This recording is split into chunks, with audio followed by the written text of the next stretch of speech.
Demonic dreams. It all started with a dream. It wasn't unusual for me to have vivid dreams, but this one was different. It was darker, more intense. I found myself in an unfamiliar place, surrounded by an oppressive darkness that seemed to swallow everything. The air was thick, and an unshakable feeling of dread settled over me. I wandered through this dark landscape, searching for something or someone. The details of the dream were hazy, but the sense of foreboding was crystal clear. I woke up in a cold sweat. Erica was asleep beside me, her breathing steady and calm. I didn't want to wake her, so I lay there, staring at the ceiling, trying to shake off the lingering unease. The next few nights were similar. Each time the dreams grew darker and more vivid. I found myself in the same bleak landscape, always searching, always feeling that same sense of dread. It was as if something malevolent was lurking just out of sight, waiting for the right moment to reveal itself. Erica noticed a change in me. "Are you okay, Tony?" she asked one morning as we were having breakfast. "You've been really quiet lately." "I'm fine," I lied, not wanting to worry her. "Just some weird dreams, that's all." She gave me a concerned look, but didn't press further. I was grateful for that. I didn't want to burden her with my nightmares. The dreams continued, and soon a new element was introduced, a figure lurking in the shadows. I couldn't make out any details at first, just a vague shape moving through the darkness. But as the dreams progressed, the figure became clearer. It was a demon, unlike anything I'd ever seen. Its skin was a mottled grey, rough and textured like frog skin. Its eyes glowed with a sinister light, and its presence filled me with an overwhelming sense of fear and despair. Every night, the demon appeared, always closer, always watching. One night, I woke up gasping for breath. The dream had been more intense than ever, the demon's face inches from mine. I sat up, trying to shake off the terror. I glanced around the room, and for a split second, I saw it. The demon, standing in the corner, its eyes glowing in the darkness. I blinked, and it was gone. My heart raced as I tried to convince myself it was just a remnant of the dream. But deep down, I knew something was wrong. The line between my dreams and reality was beginning to blur. The sightings became more frequent. At first, it was just quick flashes, a glimpse of the demon out of the corner of my eye, a shadow moving where there shouldn't be one. Each time, I told myself it was just my imagination, a trick of the light. But it became harder to ignore. One evening, I was alone in the apartment. Erica was out with friends, and I was trying to relax, watching TV. I felt a chill run down my spine, and I looked up. There, in the hallway, the demon stood, its eyes fixed on me. I jumped up. The demon vanished as quickly as it had appeared, leaving me standing there, shaken. I tried to call Erica, but my hands were trembling too much to dial the number. I took deep breaths, trying to calm down. "It's not real," I told myself. "It's just a hallucination." When Erica came home, I didn't mention what had happened. I didn't want her to think I was losing my mind. But the fear stayed with me, gnawing at the edges of my sanity. The next day, I decided to see a doctor. Maybe there was a medical explanation for what was happening. Stress, sleep deprivation, anything that could explain the nightmares and the hallucinations. The doctor ran some tests and prescribed me some sleep aids, suggesting that I might be experiencing sleep paralysis. I wanted to believe that was all it was, but the explanation didn't sit right with me. The pills helped me sleep through the night, but the dreams continued. The demon was always there, lurking in the shadows, waiting. During the day, I started seeing it more often. It was no longer just quick flashes. It appeared almost daily, standing in doorways, watching me from the corners of rooms. One evening, Erica and I were having dinner. I saw the demon standing behind her, its eyes fixed on me. I dropped my fork, my appetite gone.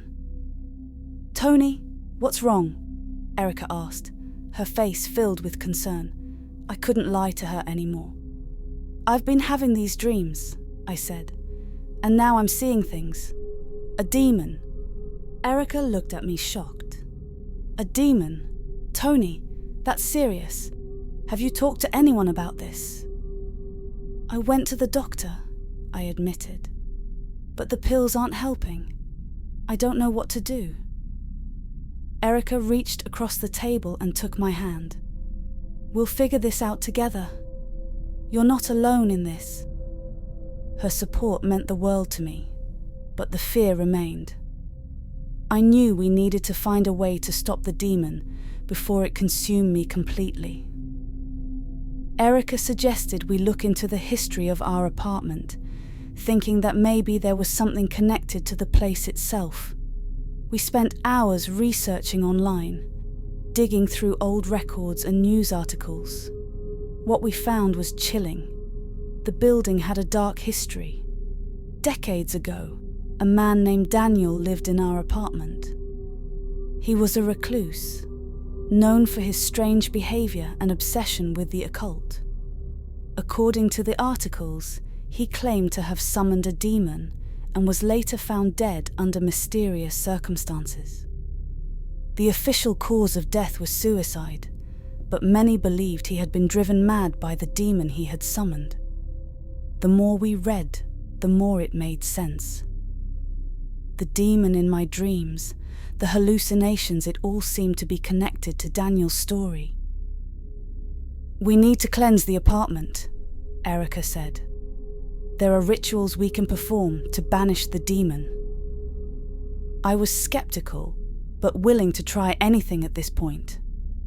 We gathered the necessary supplies, salt, candles, sage, and prepared for the ritual. That night, we began the ritual. We lit the candles and burned the sage, reciting the incantations we had found.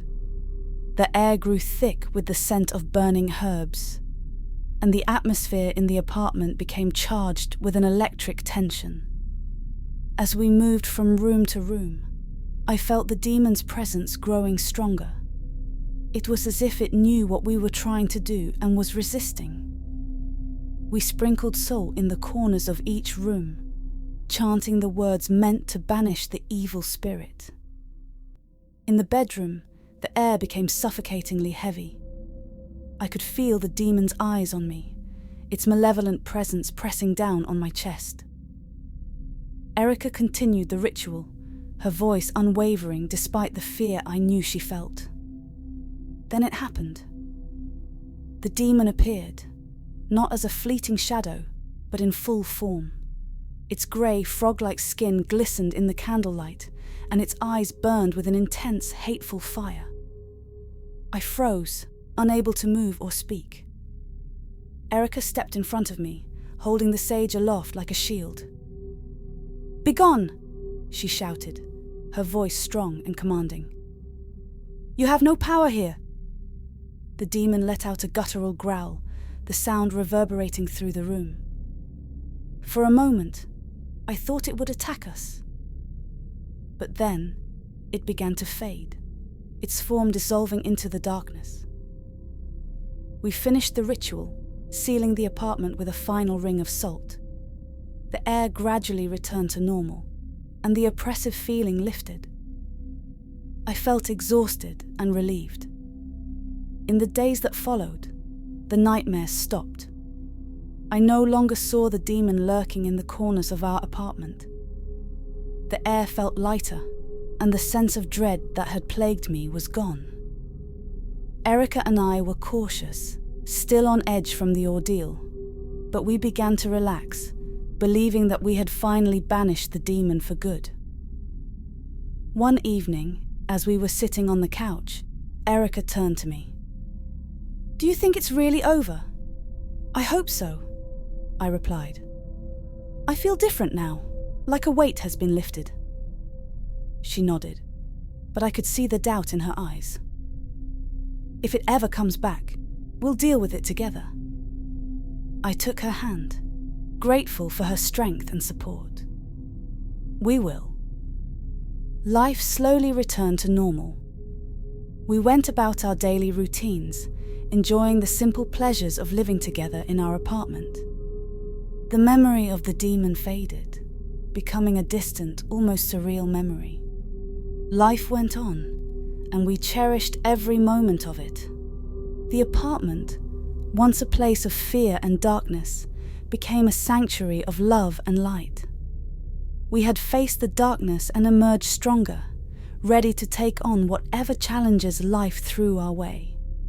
The demon was gone, but the experience had changed us. We were no longer the same people we had been before. We were stronger, braver, and more united than ever.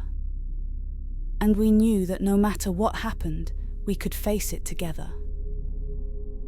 Thanks for listening all the way through. You are awesome. I hope you enjoyed my content. Please like and subscribe.